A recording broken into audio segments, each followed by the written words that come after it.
Radha Madhava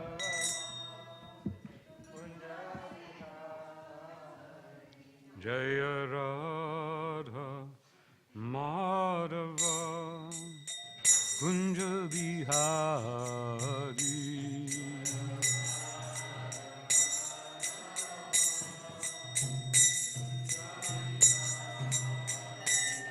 Gopi Jana Ballabha Giridharadhari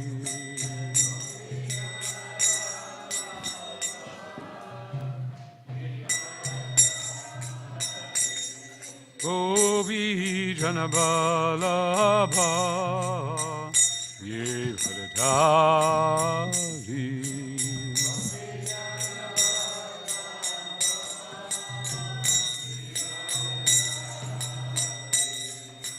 Yashoda Nandana Vrajajana Ranjana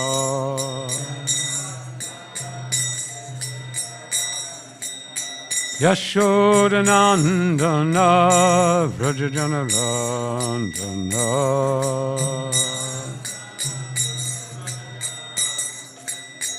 Yamuna Tiravana Chari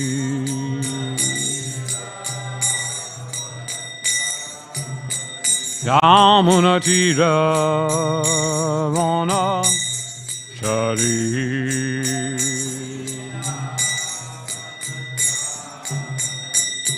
Jaya Radha Madhava Kunja Vihari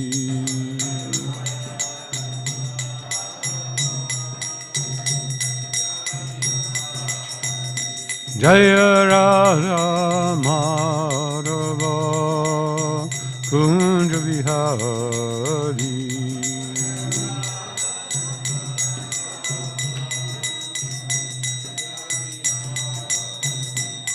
Gopi Jana Ballabha Giridharadhari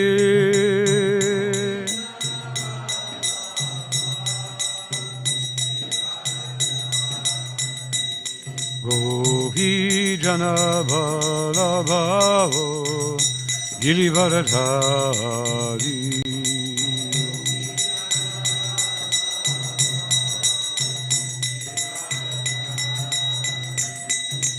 Yashoda Nandana Vrajajana Ranjana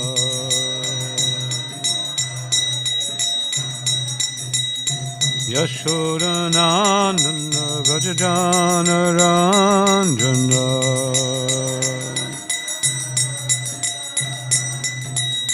Yamuna Tiravana Chari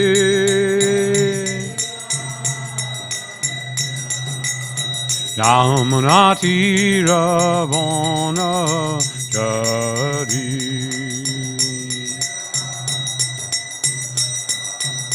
Jaya Radha Madhava Kunja Bihari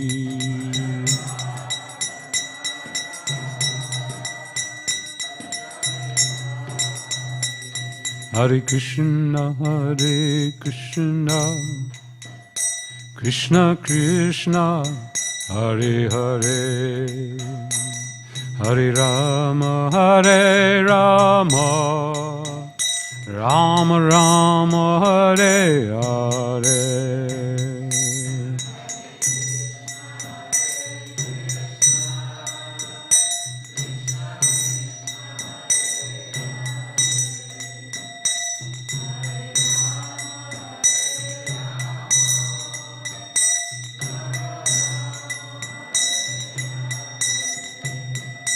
Hare Krishna Krishna Krishna Hare Hare Hare Rama Rama Rama Hare Hare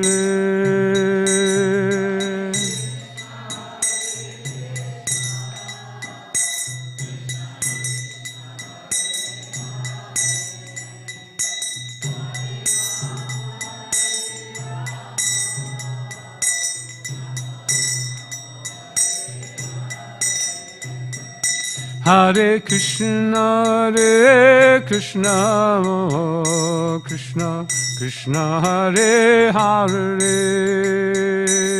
Hare Rama, Hare Rama, Rama Rama, Hare Hare.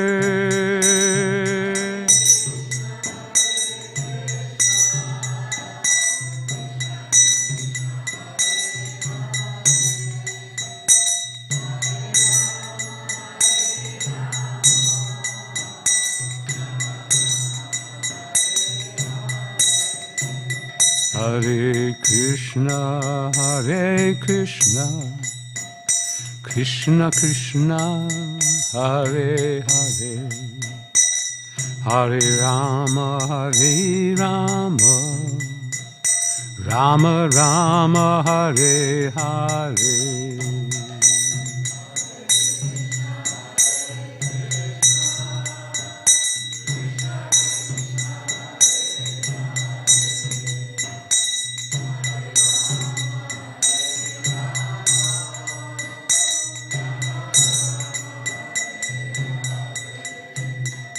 Jaya Radha Madhava Kunja Vihari.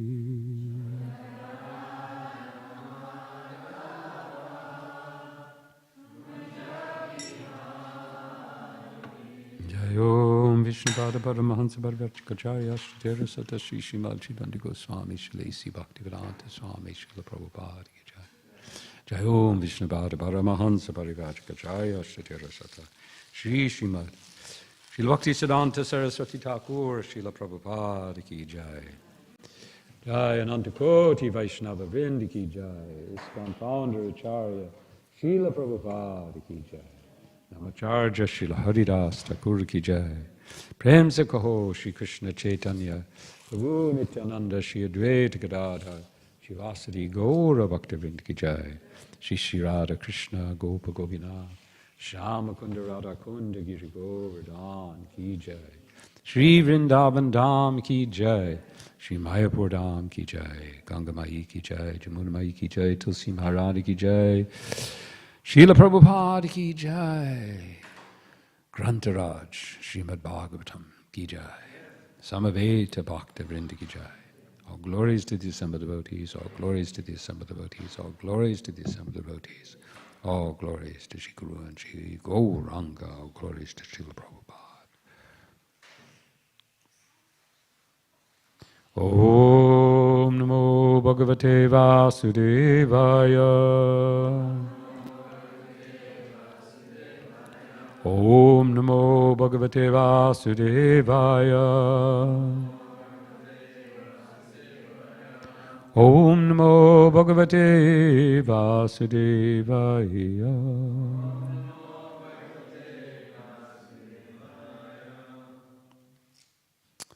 So we're continuing the chapter number 6 of the 9th canto. This chapter is entitled The Downfall of Sobari Muni. So, which verse is on the board? Number 9. We can chant this verse. There's no purport to this, and there's no purport to like almost most of the verses in this chapter. This is a narration, one of those narrations of kings.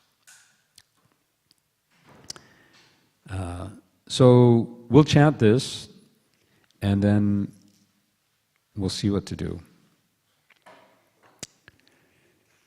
Okay, I'm going to get it up here because I see much better on this. Hold on a second.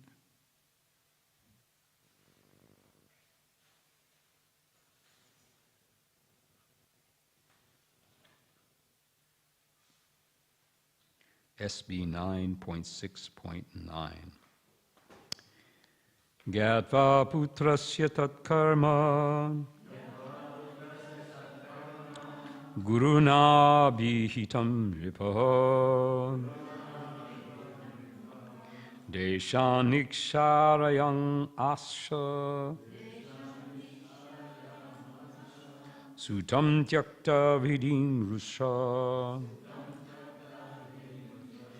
gyatva putrasya tatkarma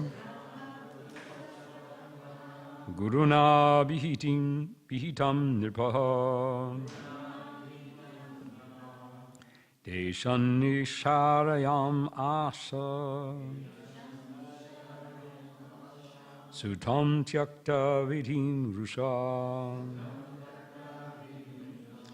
gyatva putrasya tatkarma guruna vihitam nripaha deshani sharayam asa sutam tyakta vidim rusha. Others?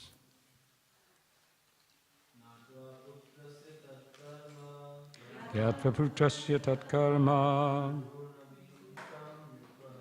guruna vihitam nripaha deshan nisharayam asha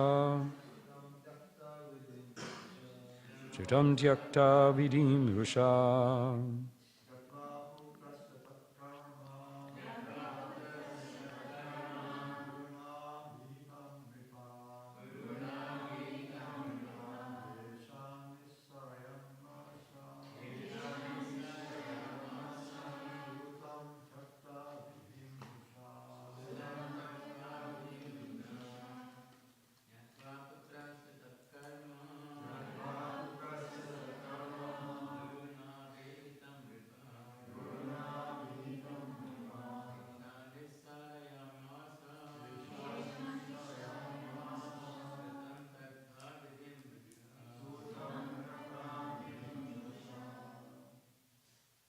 Ladies?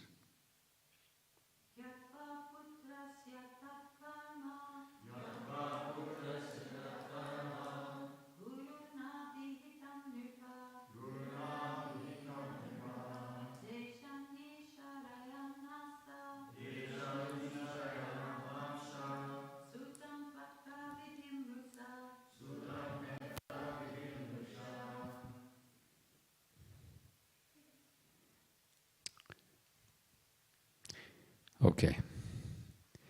Gyatva, knowing, putrasya, of his son, tat, that, karma, action, guruna, by the spiritual master Vasishta, abhihitam, informed, nripaha, the king Ikshvaku, deshat, from the country, niksharayam asa, drove away, sutam, his son, tyaktavidim, because he violated the regulative principles, rusha, out of anger. Translation by Srila Prabhupada. When King Ikshvaku, thus informed by Vasishta, understood what his son Vikukshi had done, he was extremely angry. Thus he ordered Vikukshi to leave the country because Vikukshi had violated the regulative principles.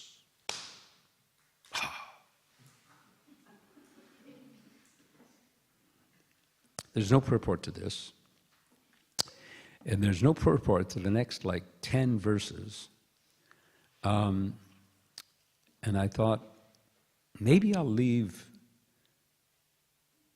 this reading of verses until there's a purport, which is normally our practice. We normally read all the verses until we find one that Prabhupada has commented on, right? That's usually what we do. But I was looking, I said, this could take the whole class. Because there's 10, 11, 12. And finally there's a purport that talks about Vanaprastha, which I thought that might be good, because, that's what my wife and I are You see, we're on text 9, right? And then there's no purports until text 26. Okay? So that's a lot of purport reading, not verse reading. And I was thinking that maybe instead of doing that, I would like to perhaps go back a bit and talk a little bit more about the previous verses and the whole topic of animal sacrifice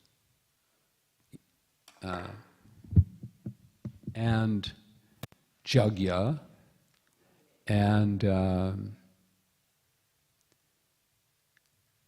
this verse, this particular verse, which from one perspective is a little confusing. It seems to be quite a harsh punishment for a father to mete out to his son for a mistake that born out of, well, I mean, there's no excuse really for Vibhukshi's action. He should have known better. But he didn't, or he did something. Now we'll find later on in this chapter another instance of something, of the same sort of thing happening.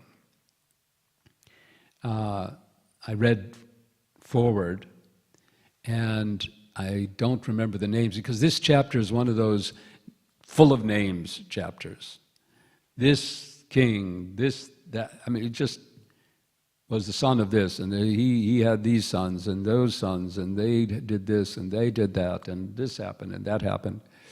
It finally comes to Sobari Muni, and now this chapter is entitled "The Downfall of Sobari Muni," and that's the real kind of core of this particular chapter of the Bhagavatam, is to instruct us through Sobari Muni's episode. But to come to that, it's so many dynasties. And here, first of all, let's recall who is Ikshvaku. Now, let's see. I knew Ikshvaku. I know that name. I've heard that one before. I couldn't quite place. But I'm sure many of you probably have already. You know that Ikshvaku was the founder of the Suryavamsha dynasty, the dynasty in which Sri Ramchandra appears. So he's quite a, important person. Does he appear in the Gita also? I think so. Yeah, doesn't he Vivishwan, and then Ikshvaku, so he also gets the instructions of the Gita. So he's an important person. And yet, he couldn't comprehend, or of course, this is also part of all these things that happen. Later on, we'll also, as I said, we'll hear about another personality whose name I now forget. I read it this morning, but I forget it. Who had no sons, had several wives, I believe, but no sons. And there was a jagya was performed in order to assist, and there was a product of the jagya was this sanctified, this special water had been surcharged and sanctified by. Now, see, I'm taking a lesson from Hare Sori, hand movements, Ja Swaha. So had been surcharged with potency to bring forth a child.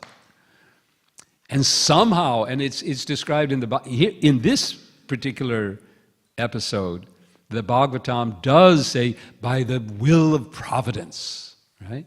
By the will of providence, by the will of the Lord. This particular king was thirsty in the middle of the night. He got thirsty. And he thought, I want some water. Where am I going to find some? Now, these episodes can be confusing. I mean, a king should have some water by his bedside, you'd say, I think, whatever. It'd be not difficult to find some water, but for some reason he goes to the place where the yajna was performed, and the water that was meant for his wives to bring forth a child, he takes that and drinks the whole thing. And then the sages, they come in the mornings, where's the water? And it kind of turns out that, I drank it. All right, well, this is the will of providence. And time passes, and guess what happens? A son is born out of his, I think, the right side of his abdomen. So if, a couple of days ago, I was giving a talk in Murwillumbah. And I was saying how, because Prabhu was talking about by bodily frame, men and women are different. And I was saying, well, there's one really particular thing, women can have children and men can't. And now I read this and,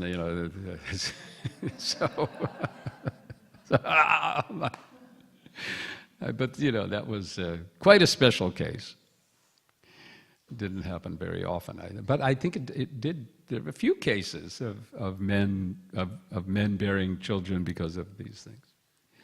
But anyhow, coming back to Ikshvaku, he didn't think this is the will of providence. This is so many times this happens. Parikshit is another example. How Parikshit makes a mistake, serious mistake. He's cursed, and then he says, but this is the will of providence. Vibhikshu, I think, must have also felt the same way. Yes, I made a mistake, but perhaps this is not a suitable punishment, but he did. He went out, and he comes back. When Ikshvaku departs this world, he returns, and he becomes the king. So, there's no Bhagavatam recital or any other major event that we hear about. Just different people appear. Later we'll hear about Puranjaya, who's another extraordinary person, does all these amazing things with Indra and becoming a bull. And sometimes I read these chapters in the Bhagavatam, and I just wonder what do I make out of all of this? What am I supposed to learn from it? How do I understand it? And to be honest, that's a work in progress. And if any of you have also come to a point where you really get it, in respect of all these names and kings and dynasties and so on, and what they mean to us. The best I have come up with so far is that they put us, they place all of this into a context. They place all of these, like Sabari Muni, because this chapter really it culminates, you could say, with the story of Sabari Muni, which is a very important story for us. Prabhupada quoted that story a number of times. How meditation alone, how the yoga system, controlling your senses by, you could say, forcefully controlling your senses, by practicing yogic exercises, will not remove the seed of desire within the heart. And although Sabari Muni was such an accomplished yogi that he could meditate under the water, still, that seed that seed of desire for enjoying this world, it was still there. In fact, one may even say that all of his yogic aspirations were born out of that desire seed, the desire to control, for power.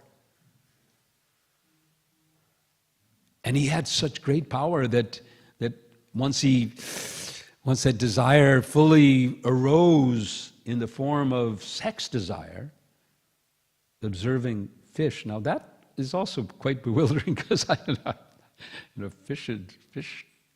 Anyway, but somehow, because it's not very similar to human interaction, but somehow he just saw some fish being together and thought, oh, I'm alone. I don't want to be alone anymore. I want another. That's it. That's an I didn't think of this, but that is an interesting topic that can be explored further, because in our current age of the age of distraction, I mean, there are many other names we can call it, but it is to a large extent, it's an age of distraction. People are distracted by so many, by the media in various forms. There is an epidemic, some people call it an epidemic of loneliness. You've heard that? That there's an epidemic of loneliness in our world. And I don't know, I mean, yesterday we heard a number of devotees talking about, what was it, what's the first, the St. Kilda temple? What was the? Burnett Street. How, they're packed up, in one place. There was certainly, no space, the modern terms, I need my space. Right? Well, forget it. In an Hare Krishna ashram, we in 439 Henry Street, where my first ashram was in Toronto, then in Buffalo, but I could say, earned my stripes or whatever, however you want to call it, in 439 Henry Street, our Brooklyn temple that Prabhupada visited yearly, at least once. And we had the same situation. We had a room maybe about the size of this, and for the Brahmachari ashram, and our system was we had lockers which were about this big to keep little something. We didn't have clothes of our own when I first got there. We had what was called the merge. Did you have that? And no, it's called the merge. So everyone at night would, all the brahmacharis at least, and maybe the ladies had their own system, but the brahmacharis, we threw all our laundry into a pile, and it was all taken by a brahmachari whose job at night was to wash and dry all the clothes, bring them up in a bag, not folded, nothing like that. There's nothing like that. Throw them into a closet, and the first person to get there might get something matching, and that was it. We called it the merge. And we had our little sleeping bags, no mats, no yoga mats or anything like that. We just rolled out our sleeping bag, and probably about 80 people slept in a room this size. So, no loneliness. There was no question. But that's not necessarily true, because you can be physically together and you're not in relationship, not engaged. Therefore, Rupa Goswami prescribes priti lakshanam. There has to be exchange. It's not enough to be physically close. That's not the problem in our age. We're backed up. I mean, especially in places like New York. I don't know about, Melbourne is also, at least downtown Melbourne is, there's a lot of people. And, on the tram, you're next to each other. Not like the Mumbai trains.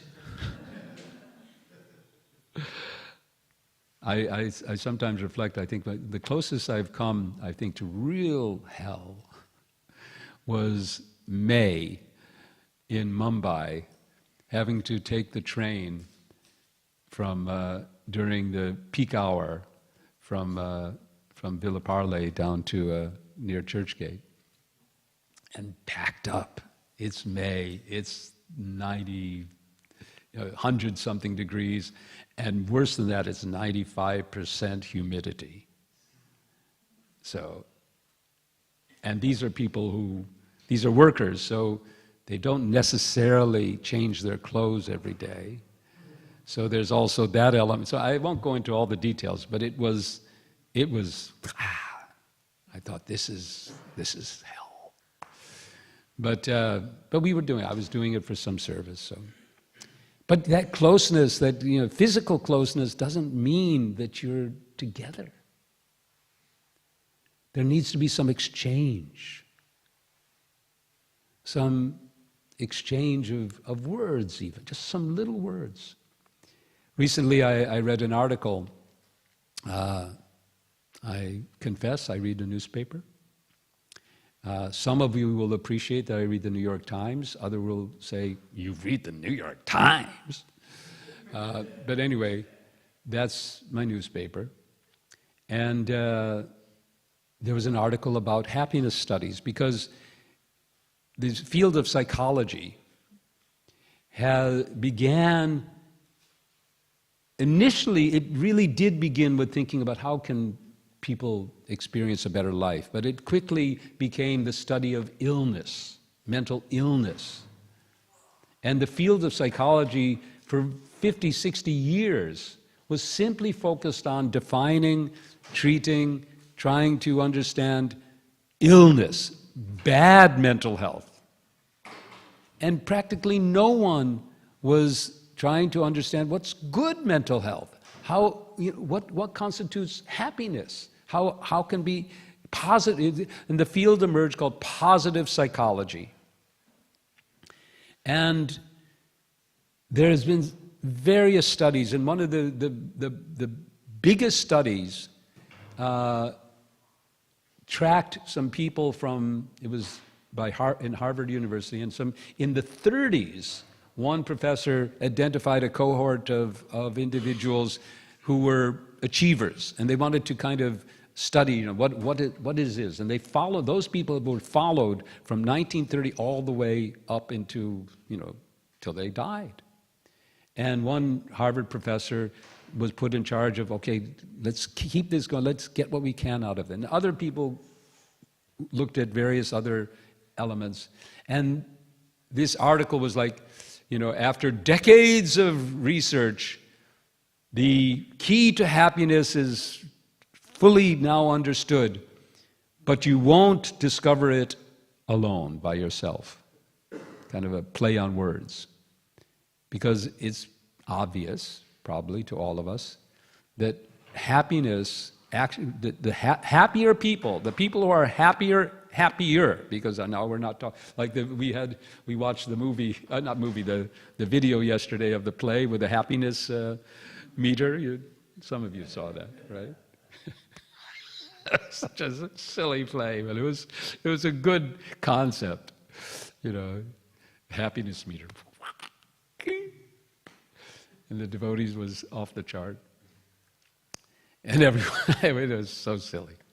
But I wonder, did any of you who are not from the culture that we watched that yesterday?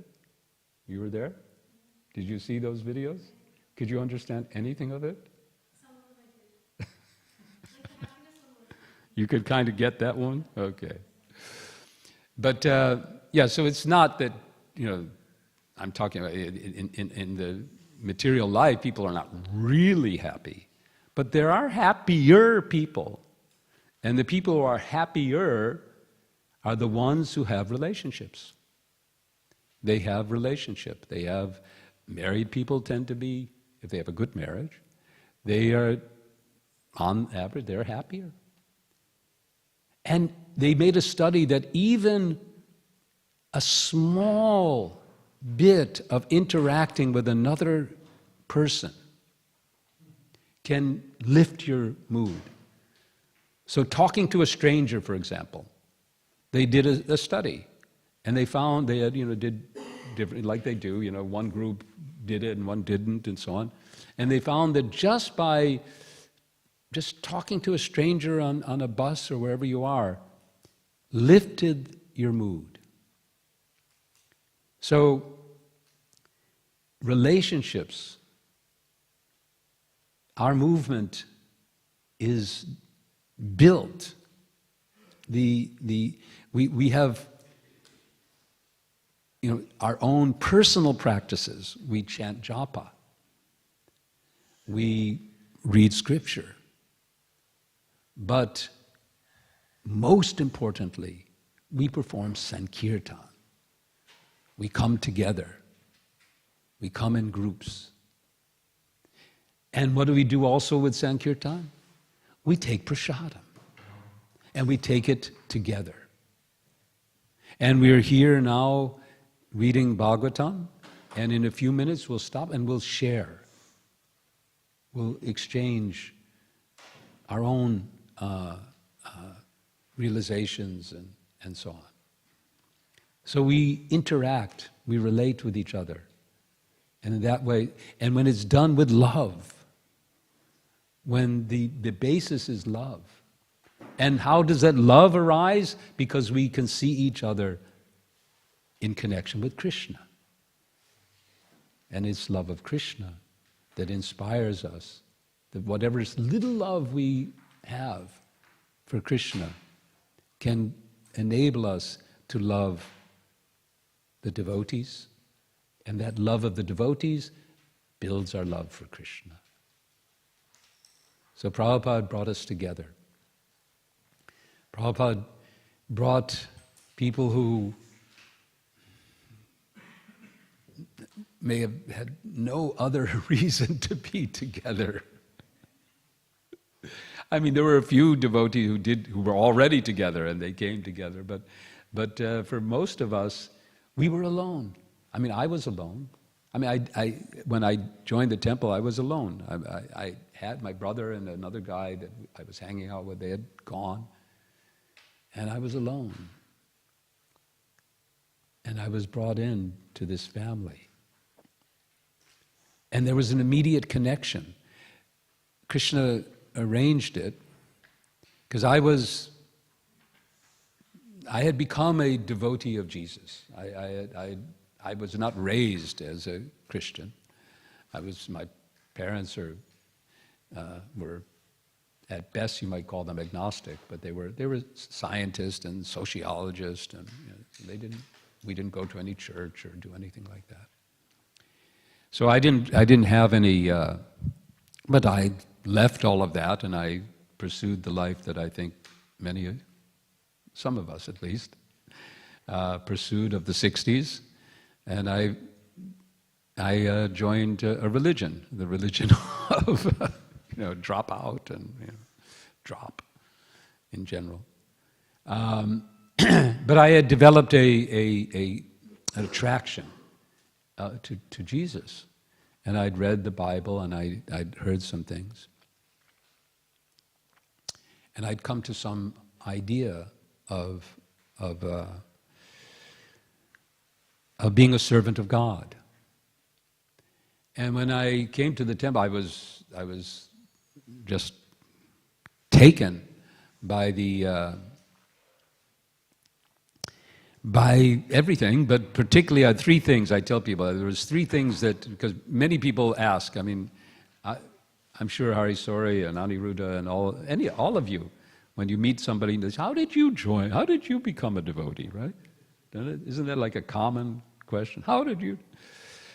And so my response has been, well, there were three things. There was the Hare Krishna Mahamantra, which I had some Jesus mantra that I did. I had a spiritual experience through the Hare Krishna mantra. It did something to me. It was the life of the devotees, how they were living the way that I was speculating about. They were living the life of service. They were living the life of loving interaction. They were living that life. I was simply thinking about it, that it should be the right way to do things. But they were really in everything, in sweeping the floor, in cooking the food, in everything that they were doing. It was done in this mood of service. We're servants and we're serving. And then, of course, there was Srila Prabhupada and his words, which convinced me that here was someone who knew God, who actually knew God. So I joined very quickly, and there was another devotee in the temple who was the first person to kind of induct me in. Get you shaved up, right? This was the first day, and so he shaved me up and so on. Later, the temple president, well, we usually wait to see if you really, But it was too late. But what hit me was that I used to carry, because I told you I was attracted to Jesus, so any of you, I think, Vimala, you may have heard of the Shroud of Turin. The Shroud of Turin? Yeah. So this is a image that they've come to kind of pretty much conclude through various studies that this actually was, it's an image on a cloth. And what's understood is this cloth was covering the body of Jesus in the sarcophagus. And they've studied it and studied it and studied it. Initially, they thought it must be a forgery because there was, in the 15th century, there was all kinds of forgeries of Jesus relics, pieces of the cross or this or that or whatever. But various analysts have come to decide, well, this could not have been done with any technology. Even today, it would be very, very difficult to produce this negative image on cloth the way it is done. So I had a little medallion with this Shroud of Turin, and I used to carry it with me. And what do I see on my friend's bunk? He's got a picture of the same Shroud of Turin. And so it just was all fitting together, that Jesus brought me here to be in the Hare Krishna movement and to live the life that he taught. Now to wind it back to the topic I was thinking to talk a little bit about, it, animal sacrifice, and to connect it, because this is something that I think you are here. Yesterday we heard from Shruti Kirti about how we need to expand. We need to get out into the majority population of Australia.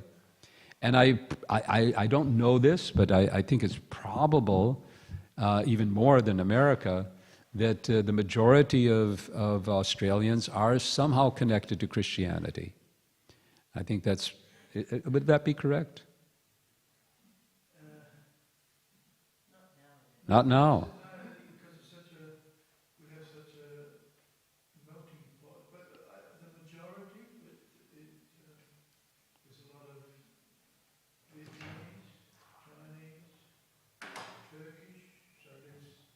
So there's Islam as well?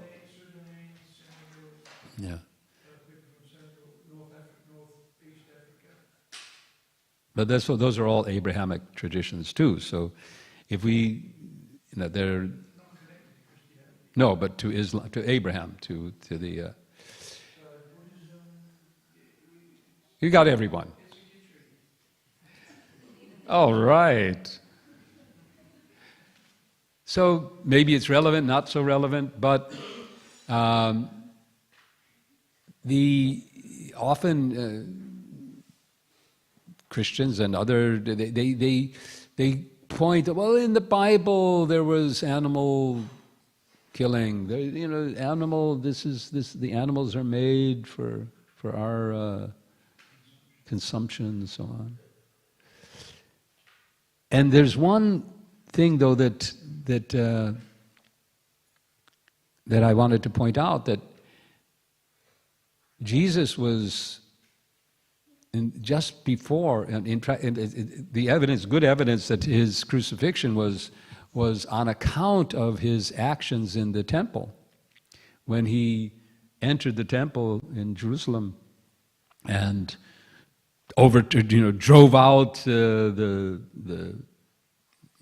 moneylenders and so on. But it's not so well known that what was going on in that temple, primarily, what was going on? What was the primary activity at that time in Jerusalem in the temple? It was animal slaughter, animal sacrifice. And what were these moneylenders doing? They were changing money for people to buy and sell goats and sheep and cows and so on for slaughter. There was streams of blood coming out of that temple. And there's good evidence that Jesus was not only criticizing that this has become a den of thieves, which is a quote from Jeremiah, but he was saying that this has become a den of murderers.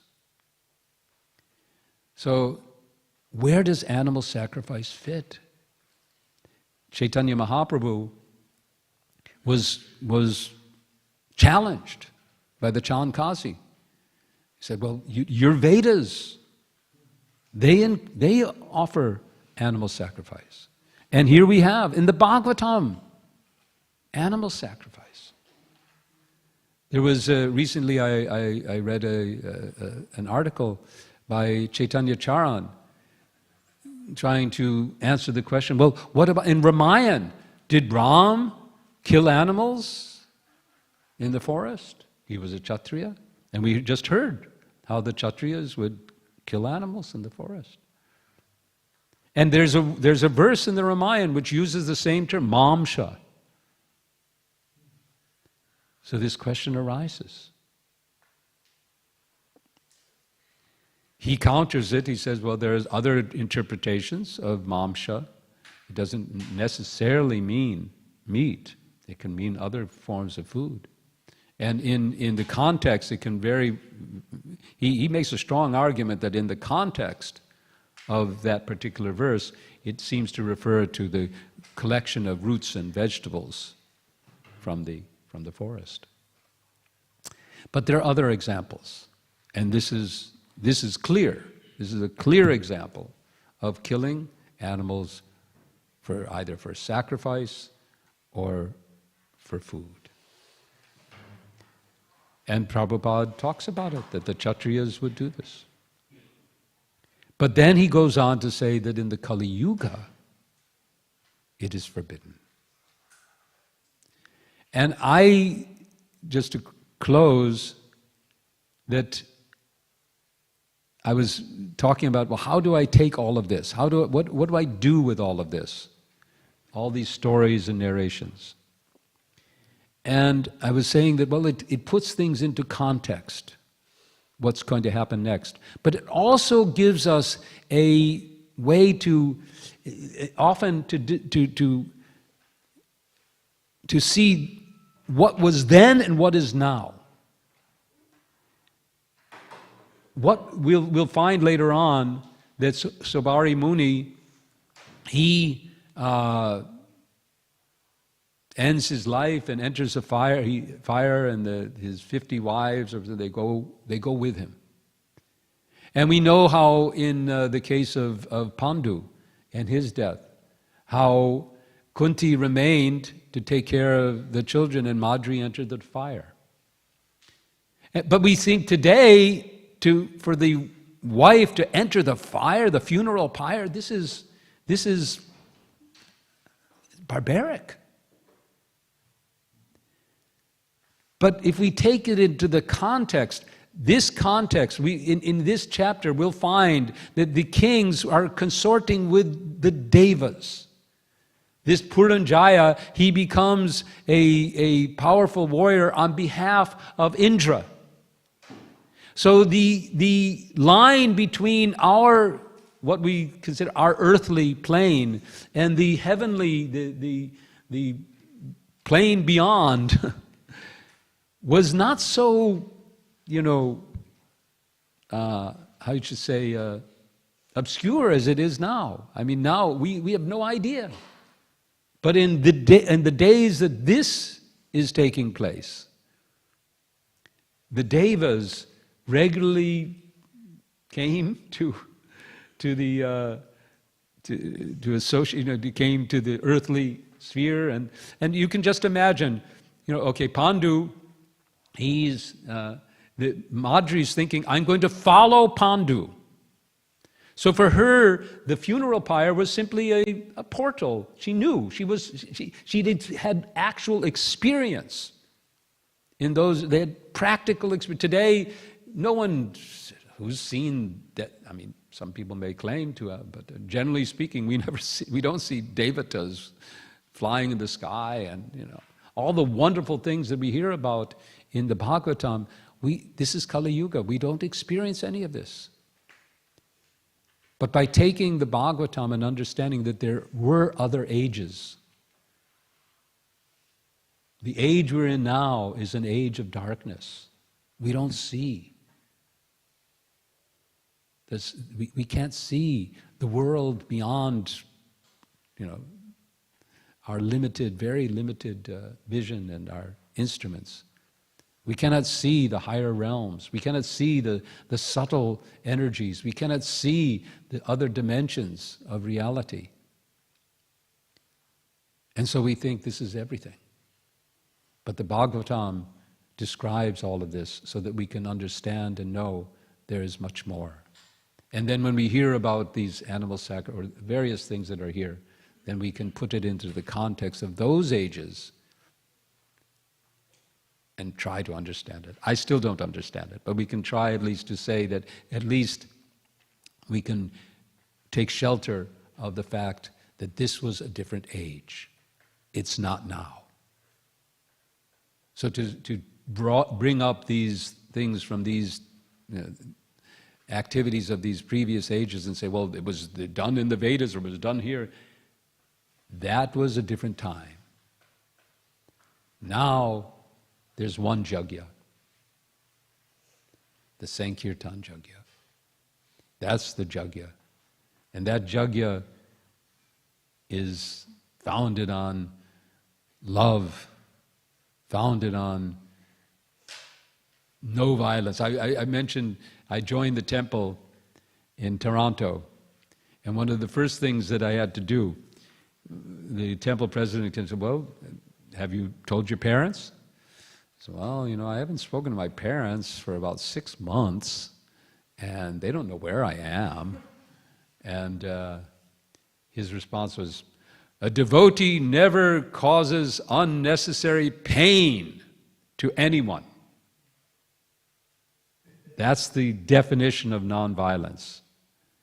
Ahimsa means you don't cause pain, unnecessary pain, to anyone. Therefore, sometimes we know that in our understanding, violence can be necessary.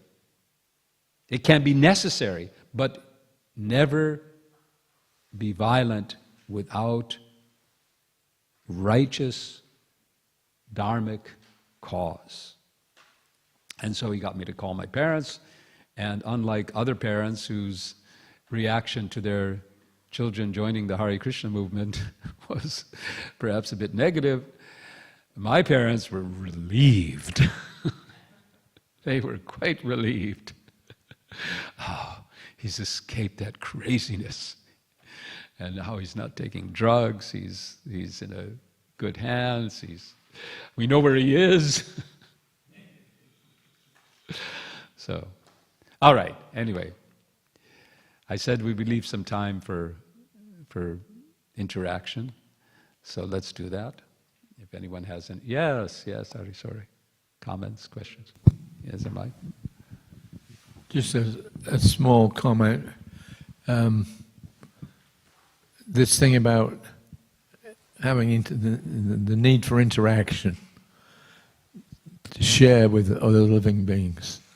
I read a story about a Catholic, remember what do they call it? The Catholics that are out preaching? A priest, a cardinal, a bishop? Yeah, it's a missionary. Missionary, yeah. So he was preaching in some country or other in South America, and there was a revolution. The government was overthrown, so he was one amongst many thousands that were arrested, and he was put in jail in solitary confinement. The only interaction he had was when they gave him some food to eat, but he had no other interaction. So he was in jail, solitary confinement, for 8 years. And then there was another revolution and the government changed and they let him out. So when he came out, they were shocked because he was completely normal. He was happy. And they said, how is it that you can be happy after 8 years in solitary confinement? Everybody else that's got that went mad. So he said, well, when I was put into the cell, I thought, God is my friend. Whatever situation I get put into, it's by His desire. So He's a friend. He's my friend. So that sense of relationship with God as being His best friend and well-wisher kept him from going crazy. Whereas there was a report I read about so many death row criminals, and they get put into solitary confinement, and without exception they all have tremendous mental problems after 1 or 2 years. Yeah. So it was yeah. And we remember Prabhupada, I think someone, can't remember the context, but Prabhupada's response was, I was never alone. Yes. I was never alone. I always felt the presence of my spiritual master. So we have the cure, the loneliness cure, with or without people. Some people, because that was one of the questions, that there was comments to this article by this New York Times article. And they said, well, what about the introverts who don't, we have the cure. Be with Krishna. Any other? Yeah, Aniruddha. Thanks for that enlivening presentation. A couple of things. In the early 1980s, and I was one of the devotees in Melbourne, we were subject to a fairly famous psychological study by a gentleman called Michael Ross from Flinders University in South Australia, in Adelaide. And the total population of the Hare Krishna temple was 42, N equals 42, but he did assessment of the devotees over a few years and discovered that, contrary to popular belief, Hare Krishnas were not crazy, and in fact, over a longer term engagement, they became happier and more normal than, well, at least as normal as any other normal people, right? And quite a famous, it's referred to often, to debunk this notion that you join a cult because you're mentally ill. Yeah. Right? So, but just aside, you reminded me of that study. No, that's important. Yeah. And But on the point of intimacy and connection, we were having a conversation last week with a gentleman who's a marketing consultant, and we were talking about connection with our customers, obviously, because marketing is about connecting with people who eventually will purchase your product, right? And we know that the Indian diaspora are pretty much our best customers. They're the easiest to cultivate, and we're seeing that. And when people say we're not expanding, well, I don't get that, because we're expanding. There's no doubt. But the other good customer is those who are attracted to the lifestyle of health and sustainability. So Lohas. Lohas, that's right, the Lohas community, right? And so, when we market to that community, who do we get? We get middle-aged women mostly, right? Because that's what they're into, yoga and blah, blah, blah, right? So I made the comment to and it's interesting, this gentleman, he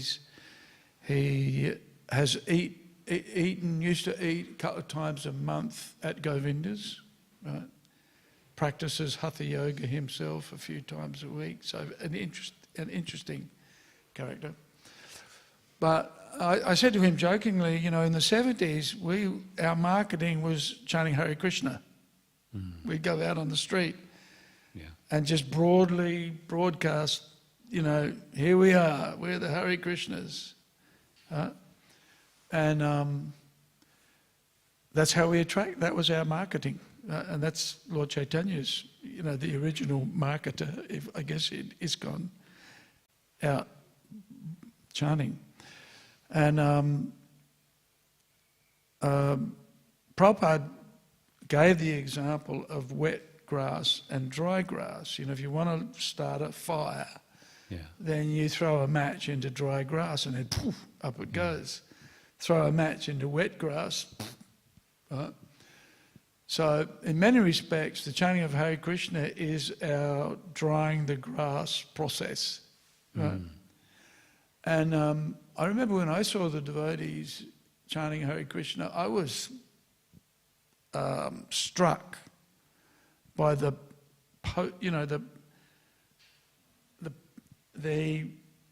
potency of the Maha Mantra and the potency of the Hare Krishna devotees really hit me. It was like, ooh. And I thought, these people are powerful, right? And they connected. I felt a deep connection with the devotees. It scared me. The devotees scared me. Right? But on the other hand, I was attracted deeply, like strongly attracted. Right? So that delivery of the holy name is actually a demonstration of affection and connection and intimacy in many respects with others, in my estimation of, and why the chanting of Hare Krishna and especially Sankirtan is so important for us to be successful in it. It's the basis of what Lord Chaitanya introduced. Yes. What is it? Sankirtan praye yujantihi sumeda saha. Right. So the expansion methodology is actually not that complicated for us, and at least it's my realization. If we want to market ourselves and broadly expand, then and dry out the wet grass, because there's a lot of it out there. The Indian community is easy because they're already dried out. Yeah. Krishna, Arti, Puja, Jagya, Brahman, Paramatma, Bhagavan, easy. Mention all of those things to anybody else, it's like, huh? What? They're just not not dried out yet, enough yet.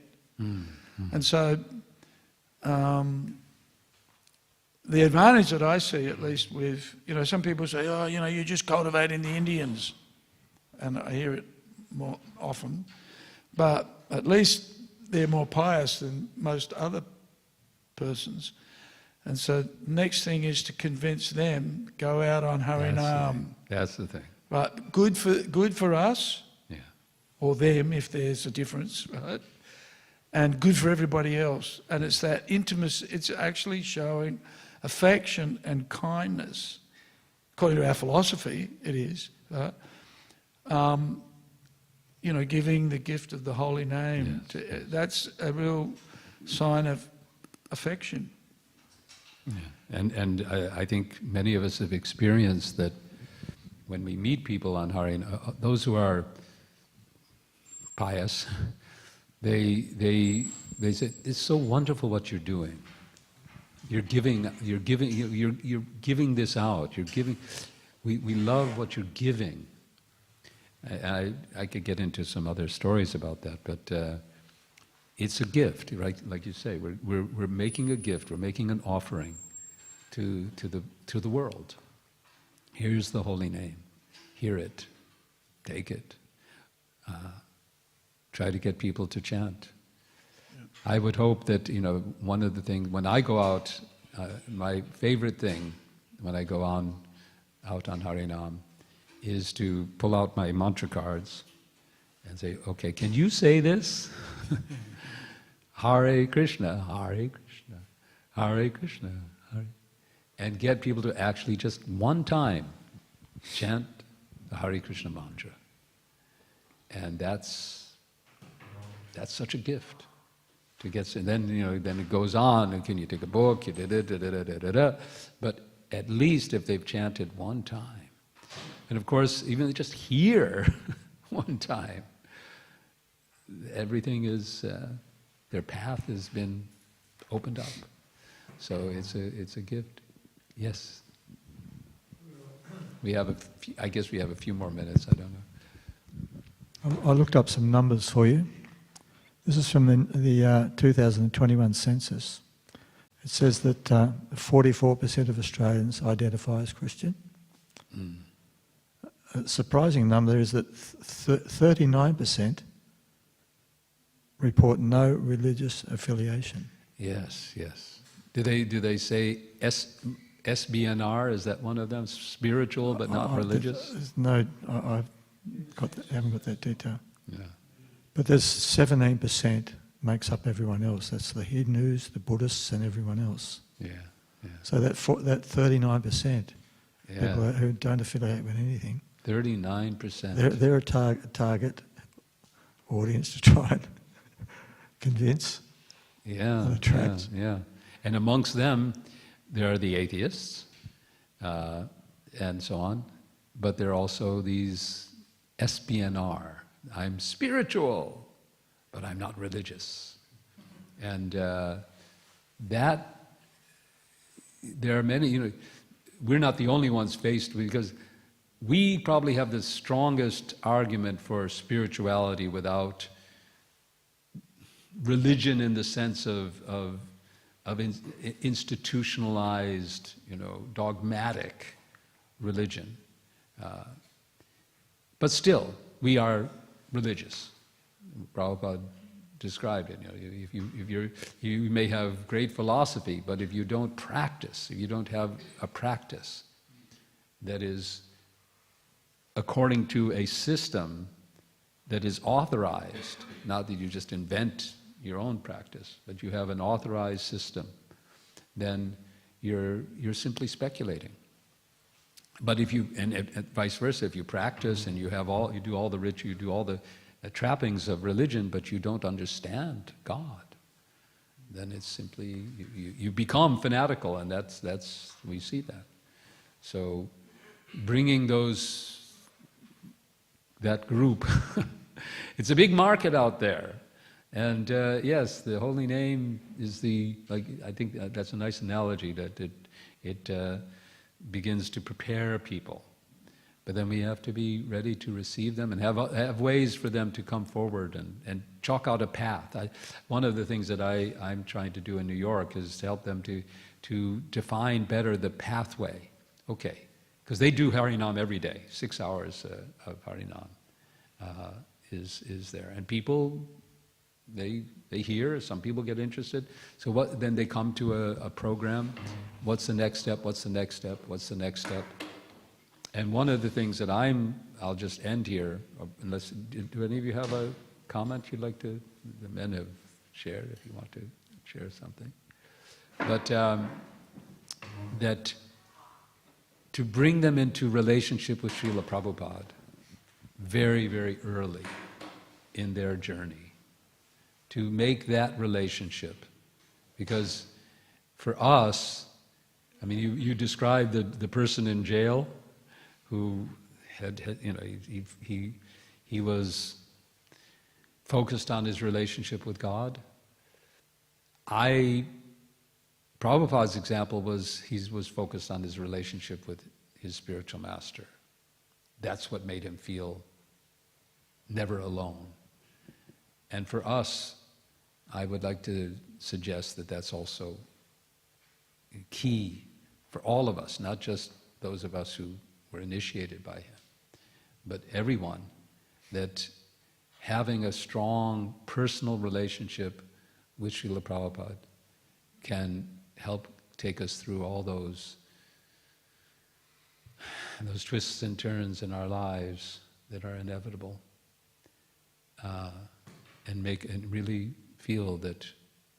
Because why? Because when we know, we may not know Krishna, but we know that Prabhupada knows Krishna.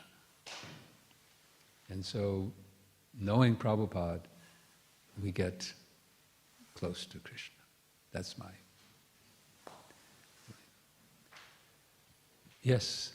I seem to remember a statement from Prabhupada where he said, "We're not a religion, we're a cultural institution." Remember that statement? He has not only not a religion, we're a science, we're a cultural movement, and yet, strictly speaking, we can't really, if you define what religion means. He also said, religion without philosophy is fanaticism, philosophy without religion. He used those terms.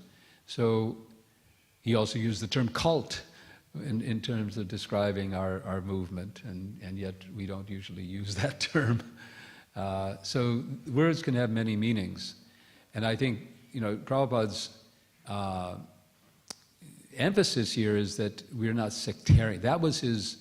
He really wanted to emphasize that the science of Krishna consciousness, the practice of Krishna consciousness, can be taken and can be applied within any religious tradition. So, but we can't deny, we worship Radha and Krishna and Jagannath and Subhadra and Gauranitai. The specifics of what we do here. I've been to a temple in Hawaii. Have you been to that? Was he from New Zealand, I think?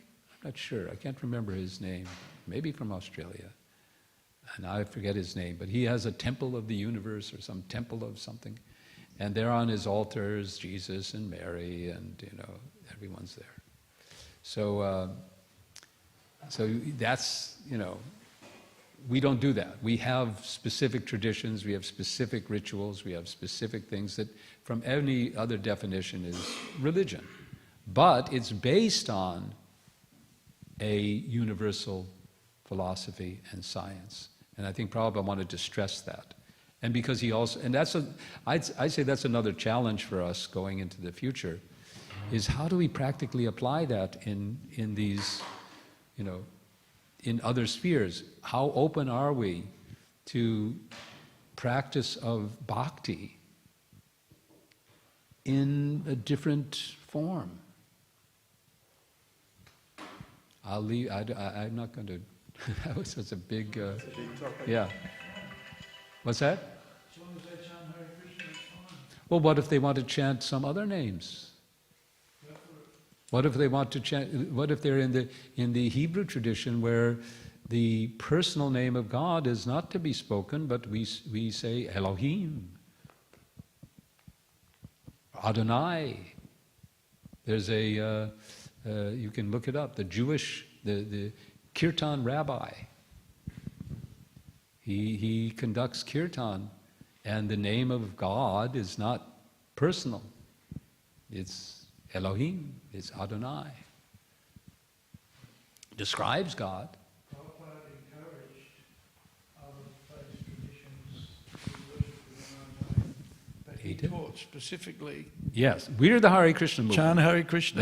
That's what we are. Yeah. But and we, you know, like I made my comparison. Bhaktivedanta Maharaj in his talks often says, well, you know, I told myself, when he mentions that when I first began my practice of Krishna consciousness, I said to myself, I'm going to do this so long as it works and I don't find anything better. And he said, well, it's been 40-some years and I'm still open.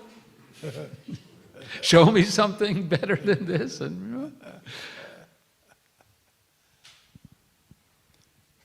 all right. I want to thank, oh yes.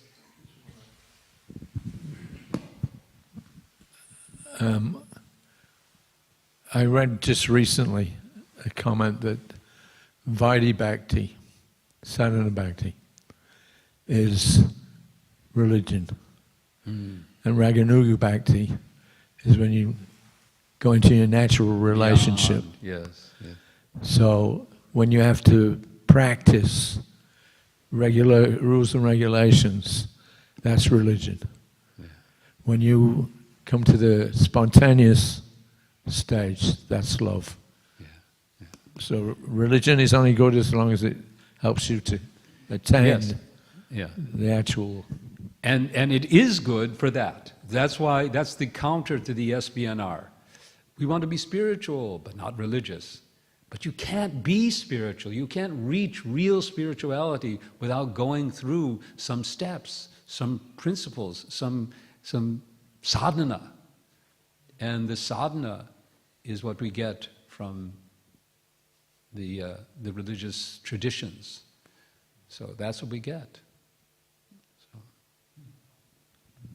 Because we need it. So I mean, there's a book I'd like to release called Believe, and it's basically the argument. You know, it's one of these, you know, following the footsteps of C.S. Lewis. You know, coined the term mere Christianity, right? Just the basics. You know, but so it's one of these Christian apologetics, but it has a lot that we could also apply. We're often perceived or we're accepted as being happy people and peaceful people, right? And which is good for our marketing, especially when we're out chanting Hare Krishna, because we're happy. We are happy. When we're chanting Hare Krishna, we're happy. Yeah, but then when you meet the Hare Krishnas, sometimes you wonder what's going on, right? When they're not chanting Hare Krishna. Yeah, and so, there are many qualities of a devotee, and not all of those good qualities are fully manifest in the character of a devotee until they're quite mature and, like Maitra or Mitra, a friend of everyone, right? Or non-envious. There's a list of characteristics in a devotee, and they might not all manifest instantly in the character of a devotee. Some of them will be there, and then others will take time to fully manifest. And of course, we see in somebody like Śrīmad Bhāgavatam, a maturity of devotion that's rarely found in anybody. Really, it's just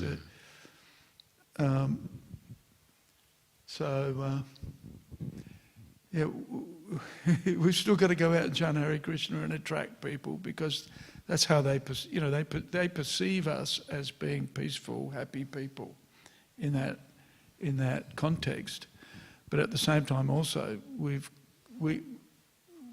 have to reckon within ourselves and within our communities and individually, that manifestation of all of those 26, say, qualities of a devotee will take time to manifest. Well, and it also has to be cultivated. It's one of the statements in our Shastra that I think gets misused or misunderstood is that the godly qualities of a devotee automatically arise. And that's true. But they automatically arise while we're cultivating them. So it's a simultaneous, in other words, I don't have to try to be a kind person. I don't have to try to be honest. I don't have to try to be compassionate. It'll just happen. I'll just become kind. I'll become I'm a mean, nasty guy right now. That's okay. I'm chanting Hare Krishna. And one day I will become kind, because Krishna is going to transform me into a kind person. I don't have to do anything. I can go on being a nasty guy. That's not the way it works. We have to recognize those qualities in ourselves. We have to lament those qualities in ourselves. We have to practice and cultivate, nurture the little kindness that we may be able to manifest, and just do it. Be kind. Don't just say, oh, okay, I can't be kind because I'm a fallen, soul. So I'm conditioned. I'm going to. No, we have to try to be kind. Harinam, good start. Yeah, and Harinam is because you can't go out on Harinam with the idea that I'm going to be a nasty guy, or whatever. That's they'll see. Everyone will see. Everyone around you will see too. All the devotees will see and pull you up. Anyway, so we have to cultivate the qualities of devotion, compassion, based on love of Krishna. Not based on mundane morality, but based on our understanding of everyone as part and parcel of Krishna. Now we're almost 9 o'clock, so I don't know. Yeah. Okay.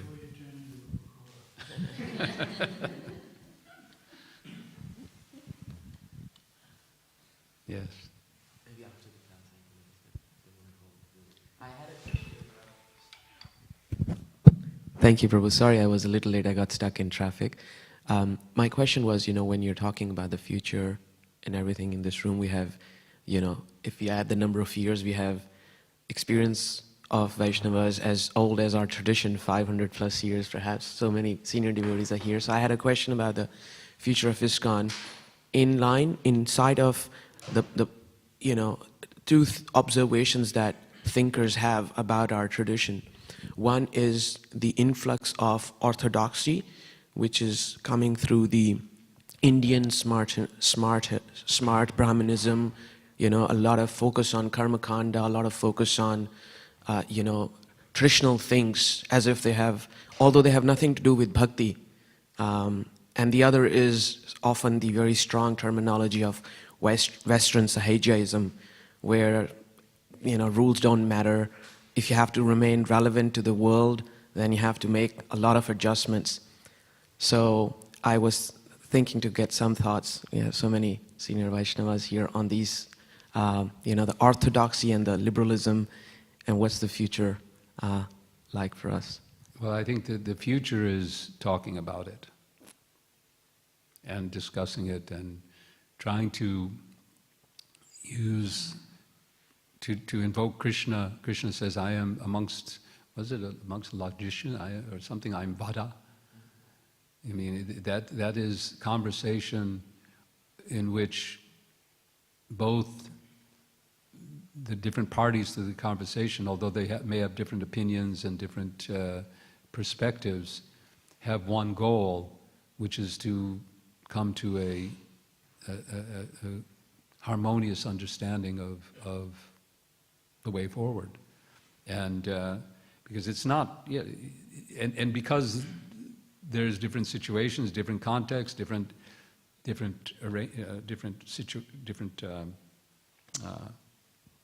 needs, etc. So there's not one answer to the question. Do we go this way or that way? When you're faced with a challenge of how do we spread Krishna consciousness in a particular country, in a particular place, in a particular community, in a particular... And I think the only thing that we can be sure of is that the answers will come if we maintain the proper spirit of dialogue based on respect, based on a common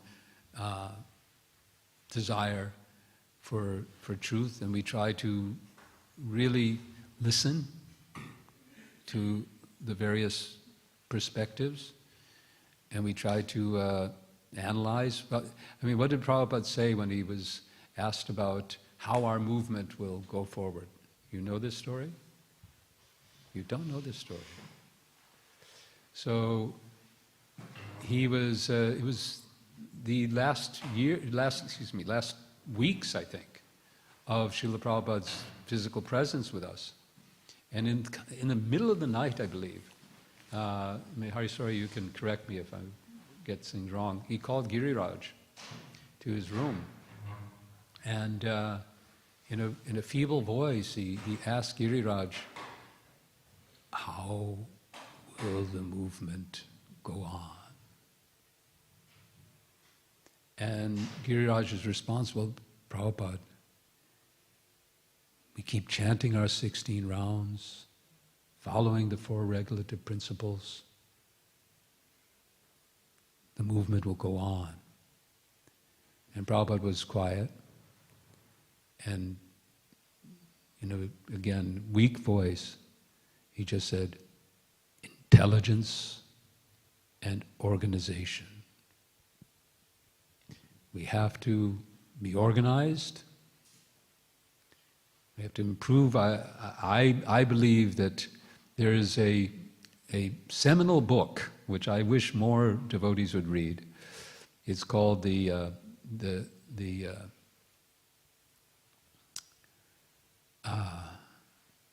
fifth discipline.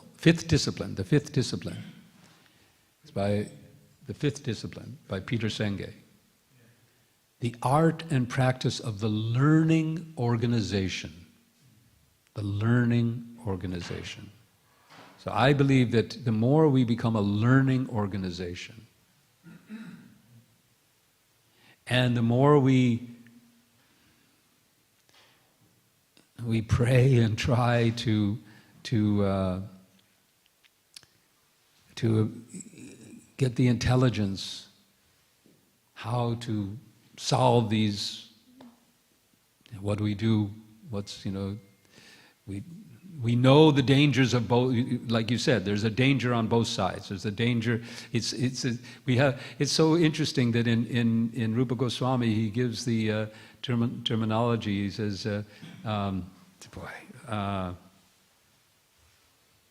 niyamagraha, and it has 2 meanings. Niyam agraha, niyamagraha, and niyam agraha.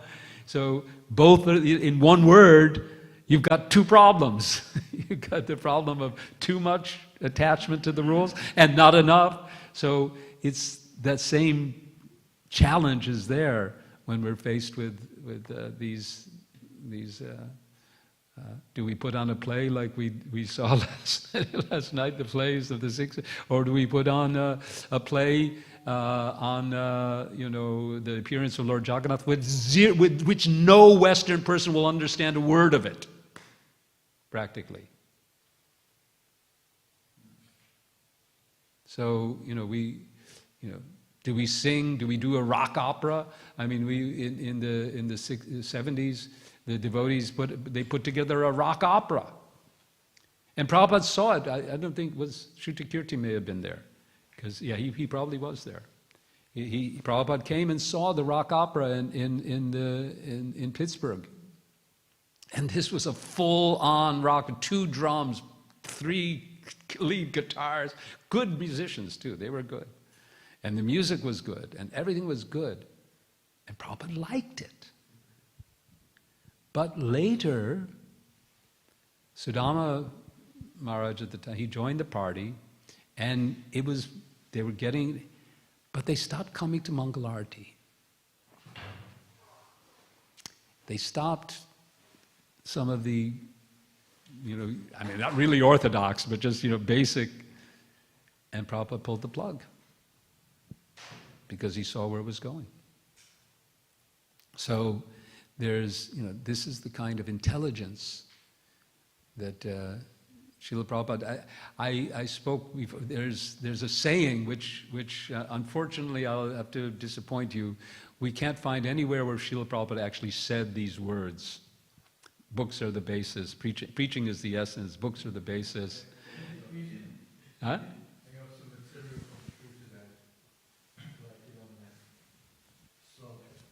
Yeah. Today. He knew about it. He definitely knew about it, but he doesn't. He never. We don't have him recorded saying it, but he agreed with it because there is a letter or a conversation where Rameshwara is describing. This is the Japanese translation or whatever of it. So he accepted it, and you can find that each one of those. You can find preaching is the essence in one place. You can find books are the basis in another place. You can find utility is the principle in another place. And you can find purity you can find all of these statements in different places. So they're, but how utility, because utility is how do we manifest that? This is intelligence and organization. The organization helps us because organization means it's not just our intelligence.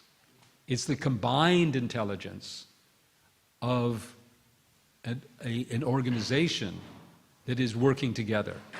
That's what a learning organization means. It's not just one person or a hierarchy of I'm the boss and I know everything. But it's recognizing that there's intelligence everywhere in the organization. How to bring that together. I went over 10 minutes. Hare Krishna. Thank you very much. Jai Srila Prabhupada.